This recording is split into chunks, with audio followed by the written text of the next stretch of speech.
All right, guys. So for this video, I want to talk about Kamaru Usman's recent campaign that he's been on to call for a title shot against the winner of this Saturday's fight between Islam Makhachev and Jack Della Maddalena. He's been talking about this for a while on his own podcast, and in the last couple of days has been going on many different MMA programs trying to make his case for why he thinks at 1-3 in his last 4 in the last 3.5 years or so that he should be next in line. Now, the reason I want to talk about this campaign mostly is not even the merits of it or anything like that, okay? But it's because of how many different Kamaru Usman personalities we get to witness with our eyes and the many different voices that we get to hear with our ears. I mean, this guy sounds and acts like a new person from show to show, or even sometimes sentence to sentence. It's truly insane. And also, recently, they released some behind-the-scenes footage with Dana White in his closet that I think a lot of people are confused about, so I want to go over all of that in today's video, okay? So let's just get to the clips. I would love to see your closet, too. Huh? I would love to see your shoe closet. It's probably the biggest room. Yeah, we rolling here. We just need. Do we have the lab on? Well, I know we got this sweat, but with everything that you have. All right, so I wanted to start off with the behind-the-scenes footage that the Pound for Pound podcast released with Dana White. Okay, I saw people acting as though what Dana White said about Booby from Nebraska being the welterweight GOAT was something recent. There were literally people reporting on it, but this podcast took place over a year ago, which actually makes something in one of the interviews we are going to cover way fucking funnier. Okay, also, I just found it absolutely insane that Kamaru Dean asked to see this man's closet when he had just sat down to do them a favor. Dana White just got comfortable, and then Kamaru's asking him to get up so he can see his clothes. I mean, what the fuck are we doing here? Dana White looked completely annoyed, and I do find that absolutely fucking hilarious. Oh, and Ali Abdelaziz will be making some cameos throughout this video, and I just thought it was really cool that, as you can see here, he's basically as tall as Henry Cejudo. Not to mention, since this was from a year ago, it is kind of crazy to see the progression of the shape of his head, but let's keep going. Yeah, so, coaches. Since you do know the guy, I mean, we like shoes too. So Well, let me know. Put if you want something, let me know. Hey, I I want something. Wow, did you guys see that? I think that might have been my favorite part from that whole behind-the-scenes episode. First of all, Kamaru Usman is holding Dana White's shoe hostage, and it does have Dana looking a little worried there for a second. I mean, Kamaru literally passed the shoe off to Henry like it was some sort of planned event. But then, of course, the failed handshake, that was fucking crazy. And if it wasn't for Dana White, I mean, Kamaru Usman would have been completely left hanging, which I'll be honest, I do kind of wish happened. But either way, let's keep going. There's so much shit in here. I mean, I got it. You know what, Dana? Can I get a chapstick? Did you ever see these? Ever see these? Dana, is it cool if I get one? No, wait, have you worn it? No, I gotta I've get never one of worn 'em. these. Wow. Yeah, take some chapstick. I got That's what one. made for them. Oh, fuck, I think this one's used. Right? Yeah. No, that's the Chinese one big thing about that we're learning now. Obviously, my man. All right, so what the fuck was that? Henry Cejudo just asked Dana White, hey, Dana, man, can I get some chapstick? And it kind of looked like Dana White was really trying to just ignore him right up until he realized that Henry was just going to take some anyways, whether or not he got a response. So then he goes, yeah, take some chapstick. I've got lots. But also, leave it up to Henry Cejudo, of all people, to have a jar of brand new chapsticks. A jar, mind you, big enough to preserve a human head in, okay? To grab the only chapstick, not only not in a package like the rest of them, but also the only used chapstick in the whole fucking jar. I mean, what is going on here? Welcome, guys. Welcome to this episode of Pound for Pound. I'm your co-host, Henry Cejudo, a.k.a. Triple C. And the Nigerian Nightmare, Kamaru Usman. And today, guys, we have a real special guest. Yep, that's right. This man... Holy fuck. Okay, what was that from Kamaru Usman? Did you see the way he was staring at Dana White there? I mean, that made me uncomfortable. Honestly, I can't imagine how that made Dana White feel, especially after, I mean, you got this guy asking to see your closet and your clothes, then he holds your shoe hostage. Okay, I'm starting to think that Henry Cejudo, who is basically Kamaru Usman's little helper elf, stole that chapstick for Kamaru. Now, there's no evidence for that, but I'm just, you know, I'm starting to think it anyways. I just want to say I am grateful. Thank you for giving us the opportunity to even, you know, have a platform to change our families' lives and our lives. So And thank you for that. likewise, you heard all the things that I said about you with your 30% comment, and now I'm sitting here today, and I'll fucking, whoever wants to debate it with me, that you're the greatest welterweight of all time.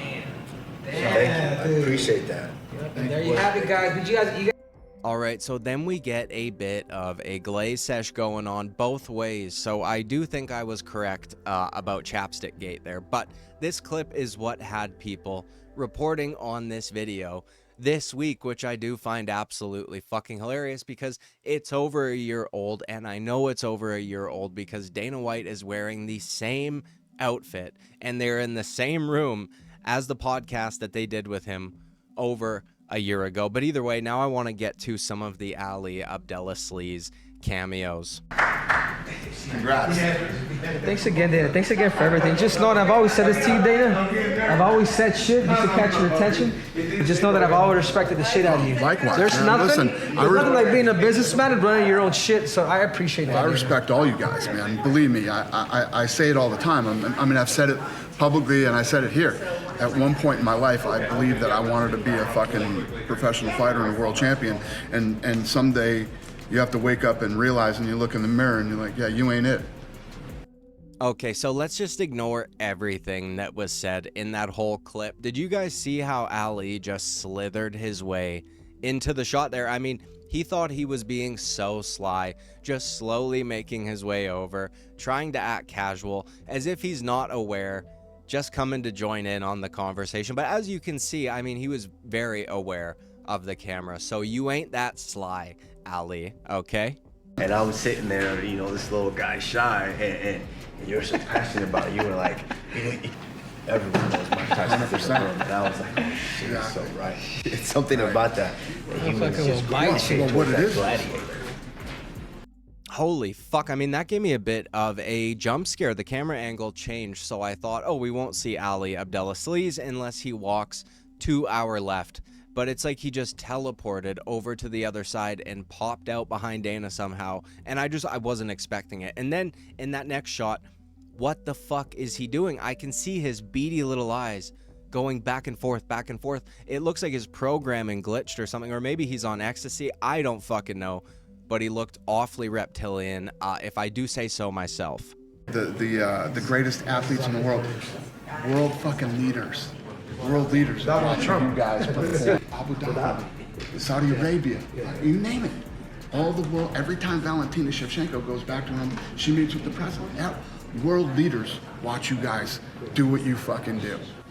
There's no other sport. Like, no, world leaders aren't watching the fucking NBA game on Wednesday night. They're not. They're watching the fucking fight on Saturday night. Right? Donald Trump. I mean, what the fuck was that? This guy is from Egypt, but he sounded Chinese there for a second. Donald Trump, and then that fake laugh we got there. I mean, this guy is definitely not human. He realized Henry and whoever else were laughing, so he started laughing like, oh fuck, I gotta laugh. Now, what's crazy is that despite his head, he laughs like less of a dolphin than Bert Kreischer does, which is insane. But anyways, now let's get to some of the podcast clips where we get Kamaru Dean, the Nigerian booby, jockeying, as he would say, for a title shot against this Saturday's winner. Henry Cejudo. How is training camp going? Man, And how are you dialed in for this young, hungry lion? And you know, Payne said he wants to retire me, Kush. I mean, I'm gonna retire regardless, but you know, we gotta we gotta retire him. We try not to use that word around here, Henry. You know, it's just a word that's kind of been overused to where, you know, it is what it is. We just don't even need to use that.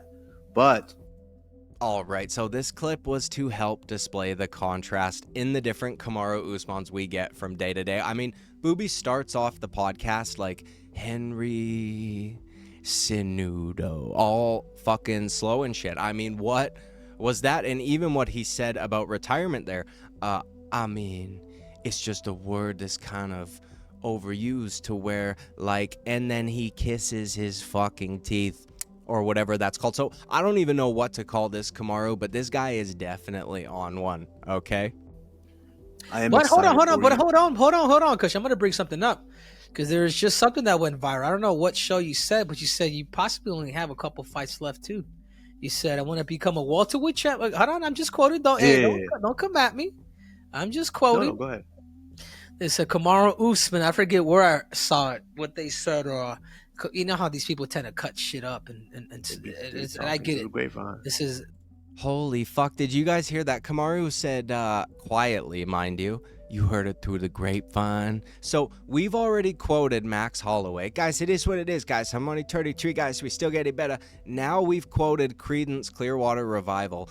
And he started the show off by saying, Henry Cejudo. And this clip was just the beginning of my favorite part of this whole podcast, because right after Kamaru says, we don't like to say that word over here because it's overused to where, like, you know, but then immediately gets checked by Henry, who's like, well, hold on, Kush. Hold on, Kush. You did say, which I just thought was absolutely fucking hilarious. the fights to win the welterweight belt and then to go up a weight division and become a double champ. I mean, how much is that? And then maybe shoot off to the sunset, according to whoever the hell. Unless it's true, you tell me, Kush. I mean, I don't know about this whole sail off to the sunset kind of shit, but absolutely, I want that title, and that's what I'm going for. My dream scenario. Hold on, let me read it to you. That title. The dream scenario is next fight. Win the welterweight title, vacate. Win the middleweight title, retire. You can't top that, Kamaru Usman. Yeah, I mean that's the plan, right? I wanna go out there with if they say this is how they say go out with a bang. All right. If they kick you out, I'm not leaving here without something. So that's what they mean by that. So yeah, I'm not leaving here without something. So I will be patiently and gracefully waiting for the winner of that fight, so we can dance. All right, so there are so many things there that I don't really know where to begin. I guess, first of all, Henry couldn't even contain himself when the quote got pulled up. Now, probably because Henry just got scolded by Usman for mentioning retirement, and in Usman's own quote, he says the word retire. Now, I would ask Henry, please put the phone back on the microphone or get a pop filter or something, but that's neither here nor there. But then we get Kamaru immediately turns from almost a whisper to straight up hood talk. I mean, yeah, that's the plan, right? They say go out with a bang, aight? When they kick you out, I ain't leaving here without something. And then the craziest part about that whole fucking quote is he says, so that's what they mean by that. No, motherfucker, that's what you mean by that. It was your own quote. Hello? Who is they in this scenario? And then mid-sentence, the guy turns from like King Von back to Kamaru University student Usman. So I will be patiently and gracefully awaiting the winner of that fight so we can dance. I mean, what a fucking roller coaster. So that's where I'm at. So is 2026 the end of the Nigerian night? I don't know. You're asking questions. I'm not gonna put a date on that because I don't want to have to say, you know what? I gotcha. Yeah, I can not retire. I think that's kind of. So I don't even like. I think that's kind of fun, bro. You got to play the game that I play, bro. It's kind of fun. Kamaru. No. Two people can't play the same game. You play your game and you play your game really, really well. I can't take nothing away from you. Well, I guess thank you. Yes, I can't take nothing away from you. You play it really, really well. The best. So where you at now, bro? You still in Abu Dhabi, dude? Yeah, man. So obviously I came here for the fight, and we saw there was a couple of fights on that undercard that was pretty good, like we spoke about. All right, so I included that clip for a few reasons. Now, number one, I did think it was absolutely fucking hilarious that Kamaru was kind of taking a shot at Henry over the constantly, saying he's retiring and then not actually retiring shtick that he does. But what I'm more interested in is towards the end of that clip. We got Henry Cejudo asking Kamaru Usman, so where are you, Kush? You still in Abu Dhabi? And it turns out, in fact, Usman is in Abu Dhabi. So this whole time I was wondering, well, why does he have his camera turned off? But then we find out Usman is in Abu Dhabi and he's sounding all fucked up, switching his voices and cadences and things like that. So honestly, I think the reason that Kamaru Usman is not willing to be on camera is because the night prior, he had a brand new camel brought to his room, and that's why he's acting so strange. Now, I've got no evidence for this at all. This is pure speculation, but I do find it strange that he won't go on camera and is acting the way he's acting. And after he gets asked about Abu Dhabi, he very quickly tries to change the subject. He's like, yeah, well, I came here for the fights, and so there was some good fights. I mean, am I wrong? As Henry Cejudo would say. Okay, but anyways, let's move on. Listen. There's those guys, I feel like they're right there jockeying, but they're just not there yet. And if what we're going with is with the entertainment company, them building and creating value for a card or fight in any region, I think if we're worried about the business, I think probably I'm the guy to pick there to do some pretty good business with. But at the end of the day, I'm not them. I'm not trying to put words in their mouth. I can only be me, and I can only be prepared. Yeah. I'm prepared when that opportunity comes in. I'm running right through that opportunity door. Okay. Period. Okay, no, but I think this is something to think about. I think this is something to think about too, Kamaru. So this is part of Kamaru Usman's campaign. For some reason, he thinks that for the entertainment side of the business, he would be the best pick to fight the winner on Saturday, which I gotta give it to him is absolutely fucking hilarious. But also, did you guys notice at the end he started whispering again, like actually whispering this time? He's like, I am waiting for that opportunity, and when that opportunity comes, I'm running right through that opportunity. So I think he was just trying to not wake up his camel, and I do believe that it explains a lot, okay, of the odd behavior throughout the course of this podcast. But either way, let's move on to an interview he did with Submission Radio just a day ago or so to campaign for this very thing. I've never spoken to this man on the program before. It's very rare that you're joined by an absolute GOAT. He joins me here on a pivotal week, UFC 322, of course, this weekend in New York for his division. The one and only Kamaru Usman joins me here on Submission Radio for the first time. How about this? How did I get so lucky, Kamaru? What's up, my man? It's good to talk to you. Dude, you were in Dana White's closet with Henry Cejudo just the other day having a look at shoes. I saw the video, man. You guys obviously kill it with the Pound for Pound podcast, but I love the dynamic, bro. What was that experience like for you? That was really cool to see you guys connect like that over some really awesome Nikes and stuff in his closet. Okay, first of all, what is up with Kamaru Usman's left eye there? He looks a little bit like Virna Jandiroba, but also, I'm sorry, I can't not say anything because I notice it in every single interview. Can someone tell Dennis over here to control his voice cracks? Please, he sounds like a, I don't know, not prepubescent, I guess, but a pubescent boy, okay? Get it under control, for fuck's sakes. Now, for the best part of this interview, earlier we talked about how behind the scenes stuff with Dana White was from over a year ago. So Dennis the pubescent is confused about that whole situation and specifically asks Kamaru, well, the other day you were with Dana White in his closet, and what was that like? Now, you might be thinking that the correct response from Kamaru, the Nigerian booby Usman, would be to tell the misinformed interviewer, actually, bro, that was from over a year ago. We just released that footage a few days ago, but yeah, it was cool or something, whatever the fuck he would say, right? Let's take a listen as to how Kamaru Usman answers that question. Absolutely. No, it's It was great to get to see behind the scenes kind of what obviously Dana's closet looks like, but also just the dynamic of Henry and myself.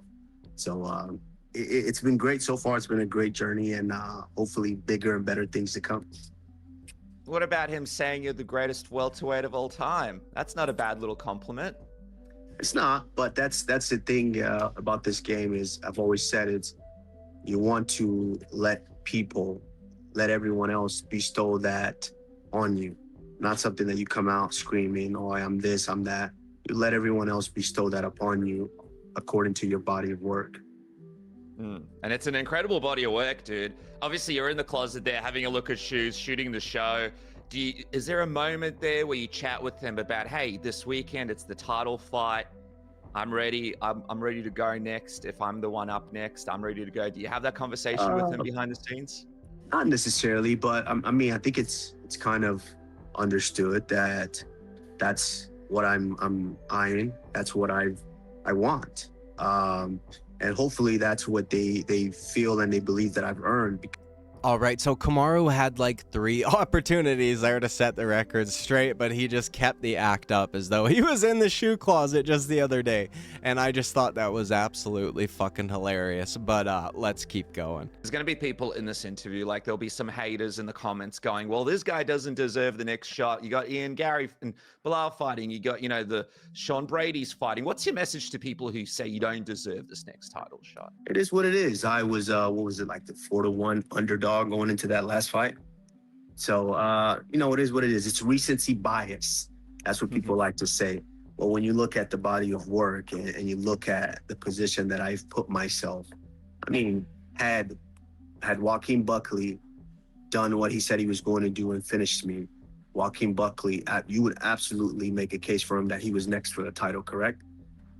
So, that wasn't the case. So now I'm not next for the title. I have one loss. I've lost to one guy in the welterweight division my whole career.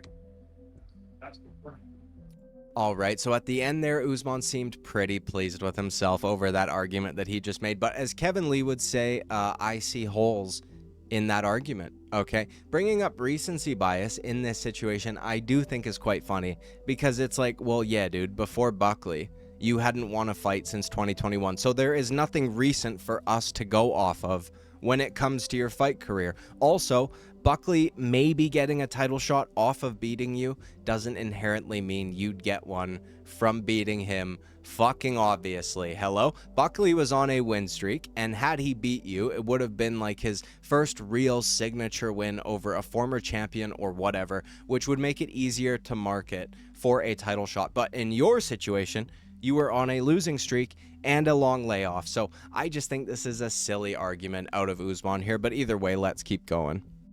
Yeah, you absolutely did that. And I know leading into that fight, as you said, you took the time you needed to be healthy and in the place you feel where you could compete at your best. What about coming out of that? Like, are you pretty healthy if this fight this weekend goes smooth and they want to turn this around in the first quarter of next year? Are you ready for that? I mean, I'll have to be. It's that's never been a question for me. I would have to be. I had to be ready, whether it was a week or I've taken a fight on 6 days, taking a fight on 7-8 days. So I would have to be. All right, now this was another interview that Usman did with MMA Junkie and Mike Bohm, or whatever the fuck his name is. And firstly, I want to address something to do with him. And I don't understand what this phenomenon is here, okay? But it seems like MMA media have no clue about audio equipment at all. Okay, we have Damon Martin from MMA Fighting who eats his microphone. I've never seen anything like it.